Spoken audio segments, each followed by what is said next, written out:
Hi, today I'm product me Doogee T20 and I'll show you how to edit notification panel shortcuts on this device.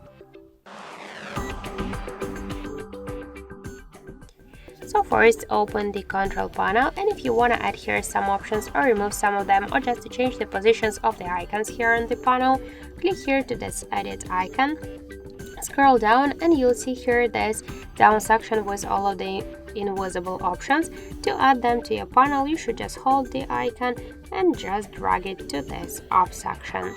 To remove some of them from here, by the same way, hold the icon and drag it to the down.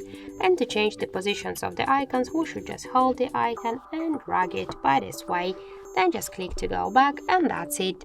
So thank you for watching, and if you find this video helpful, leave like, comment and subscribe our channel.